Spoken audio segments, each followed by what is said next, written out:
ఓం శ్రీ గురుభ్యో నమః. ఓం శ్రీ మహాగణాధిపతయే నమః. ఓం శ్రీ మహాసరస్వత్యే నమః. గణానాం త్వా గణపతిగుం హవామహే కవిం కవీనాముపమశ్రవస్తమం జ్యేష్ఠరాజం బ్రహ్మణాం బ్రహ్మణస్పదానుశృణ్వన్నోతిభిः సేదసాదనం ప్రణో దేవీ సరస్వతీ వాజేభిర్వాజినీవతే ధీనామవిత్రయవతు గురు బ్రహ్మ గురు విష్ణు గురుదేవో మహేశ్వర గురు సాక్షాత్ పరబ్రహ్మ తస్మై శ్రీ గురవే నమః.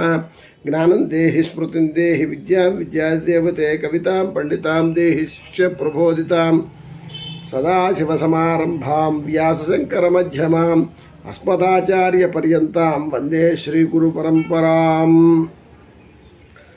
ఆషాఢశుద్ధ పౌర్ణమి, దాన్ని వ్యాస పౌర్ణమి అని పిలుస్తారు. ఎందుకంటే అలౌకిక విద్యలన్నిటికీ కూడా ఆది గురువు వ్యాస భగవానుడు. ఈరోజు ఆయన ఆవిర్భవించిన రోజు అని చెబుతారు. వేదవ్యాసుడు అనే పేరు ఆయనకి ఎలా వచ్చిందంటే, వేద అంటే వేదములను, వ్యాస అంటే విభజించిన వాడు అని అర్థం. ఈయన పూర్వనామం కృష్ణద్వైపాయనుడు అని చెబుతారు. ఎందుకంటే కృష్ణ అంటే ముదురు రంగు అని, ద్వైపాయనుడు అంటే ద్వీపములో జన్మించిన వాడు కాబట్టి కృష్ణద్వైపాయనుడు అనే పేరు వచ్చింది. ఈ వేదవ్యాసుల వారు సప్త చిరంజీవిన, ఇప్పటికీ జీవించి ఉన్నటువంటి 7 వ్యక్తుల్లో ఒకరు. వారెవరయ్యా అంటే అశ్వత్థామ, బలి, వ్యాస, హనుమంత, విభీషణ, కృపాచార్య, పరశురాములు. వీరందరూ కూడా ఇప్పటికీ కూడా జీవించి ఉన్నారు అని.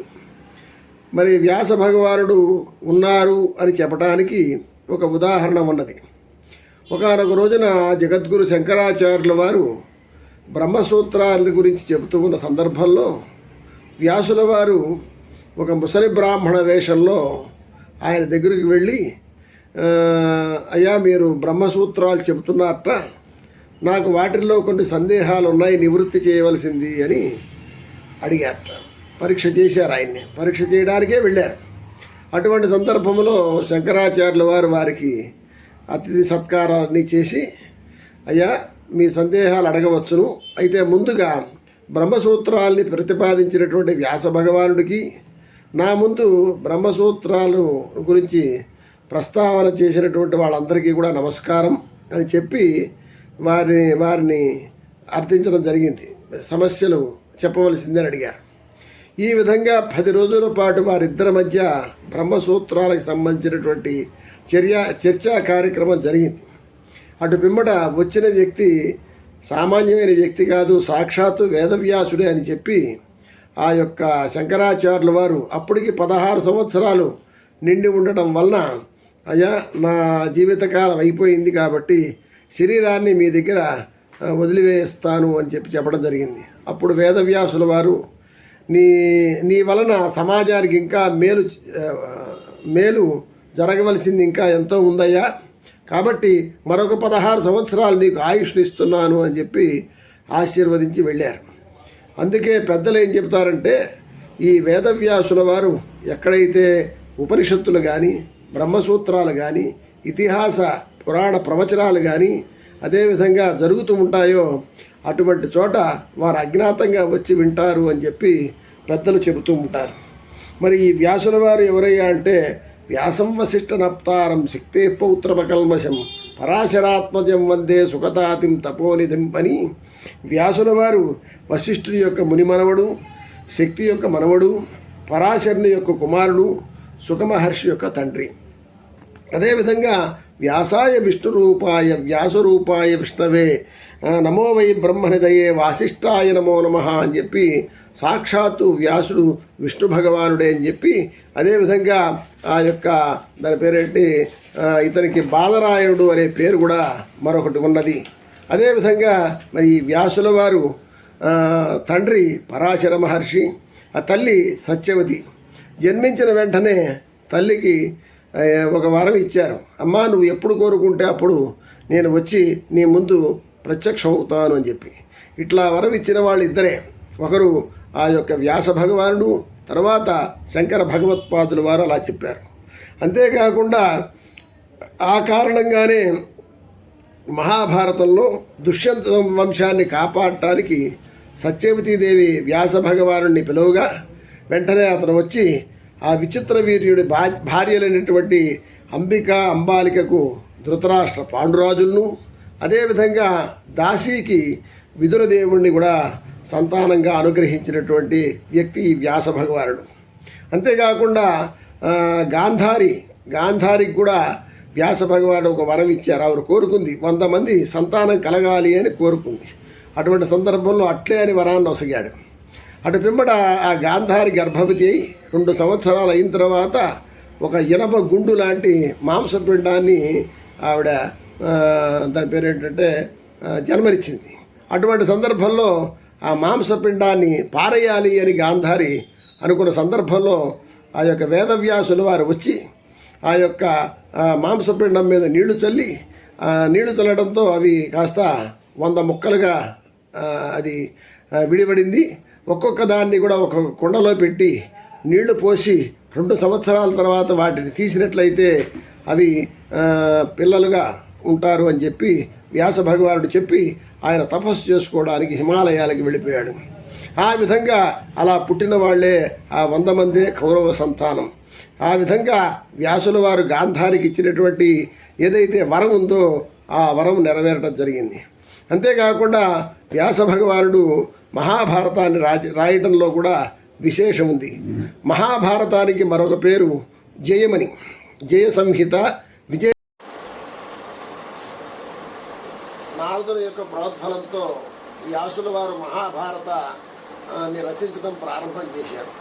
అయితే మరి మహాభారతాన్ని రాయాలి అంటే అతనికి తగినటువంటి లేఖకుడు రాసేవాడు కావాలి అనే ఉద్దేశంతో ఎవరా అని చెప్పి, నేను చెబుతూ రాయగలిగినటువంటి శక్తి ఉన్నవాడు ఎవరా అని చెప్పి వెతుకుతూ ఉండగా నారదుని యొక్క కోరిక మేరకు గణపతిని ప్రార్థన చేస్తాడు. వెంటనే గణపతి ప్రత్యక్షమై వేదవ్యాసుల వారికి బాబు నీకేం కావాలని అడుగుతారు. అప్పుడు వెంటనే నేను మహాభారతాన్ని చెబుతూ ఉంటాను, మీరు రాయవలసింది అని కోరతాడు. అప్పుడు ఆ యొక్క గణపతి ఒక నిబంధన ఏర్పాటు చేస్తాడు. ఏమిటంటే ఆపకుండా చెప్పాలి, నా గంటం ఎక్కడ ఆగకుండా నేను రాయాలి అని చెప్తాను. అప్పుడు వేదవ్యాసుల వారు ఏమంటారంటే, అయ్యా మీరు రాసేటప్పుడు ప్రతి విషయాన్ని అర్థం చేసుకొని రాయవలసింది అని చెప్పి కోరతాడు. ఆ విధంగా మహాభారతం అనేటువంటిది రాయటం జరిగింది.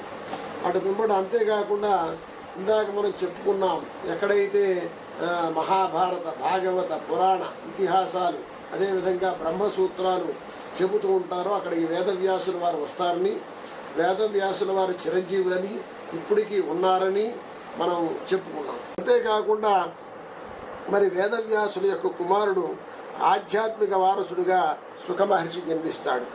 అంతేకాకుండా ఇతనికి 4 శిష్యులు ఉన్నారు. 4 వేదాలను వ్యాప్తి చేయడానికి ఈ 4 శిష్యుల్ని కూడా ప్రతిపాదించడం జరిగింది. ఋగ్వేదానికి పైల మహర్షి, యజుర్వేదానికి వైశంపాయనుడు, సామవేదానికి జమినీ మహర్షి, అధర్వణ వేదానికి సుమంతుడనే మహర్షిని ఏర్పాటు చేసి తద్వారా వేదాలను వ్యాప్తి చేయవలసింది అని చెప్పి వ్యాసుల వారు కోరారు. కాబట్టి అటువంటి మహోన్నతమైన వ్యక్తి యొక్క పుట్టినరోజును మనం వ్యాస పౌర్ణమిగా జరుపుకుంటూ తద్వారా మనకి గురువులు ఎవరైతే ఉన్నారో వారిని ఈ రోజున పూజించడం అనేటువంటిది సాంప్రదాయంగా వస్తున్నటువంటి ఆచారం. అంతేకాకుండా ఈ సందర్భంలో నాకు శృంగేరి స్వాముల వారు యొక్క భారతీ తీర్థ స్వామి వారు విజయ యాత్రలో చెప్పినటువంటి గురువుల గురించి 2 విషయాలు నాకు గుర్తుకు వస్తున్నాయి. గురువు అంటే ఏమిటి అనే దానికి చక్కటి వివరణ ఇచ్చారు. అద్వైతం త్రిషు లోకేషు నాద్వైతం గురునాథ అన్నారు. అద్వైత భావన 3 లోకాల్లో అన్నింటిలో ఉండవచ్చును కానీ గురువు విషయంలో ఉండడానికి వీలు లేదని, గురువు నాకన్నా గొప్పవాడని, పూజనీయుడని భావించాలి అని చెప్పి భారతీ తీర్థస్వామి వారు చెప్పారు.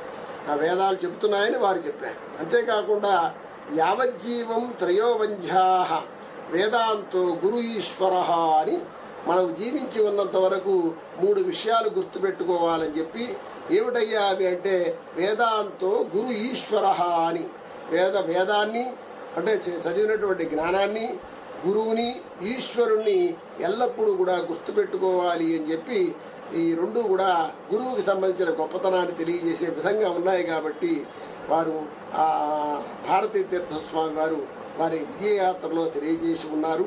కాబట్టి ఈ సందర్భంగా మనం ఈ యొక్క వ్యాస పౌర్ణమి సందర్భంగా ఎవరైతే గురువులు ఉన్నారో వాళ్ళని పూజించడం ఆచారంగా వస్తుంది. కాబట్టి తద్వారా 50 మంది కూడా వారి వారి గురువుల్ని ప్రార్థించి సత్కరించి అదేవిధంగా వారికి నమస్కరించిన ఎడల మనకి జ్ఞానప్రాప్తి కలుగుతుంది అని చెప్పి పెద్దలు చెప్పడం జరిగింది. స్వస్తి స్వస్తి స్వస్తి.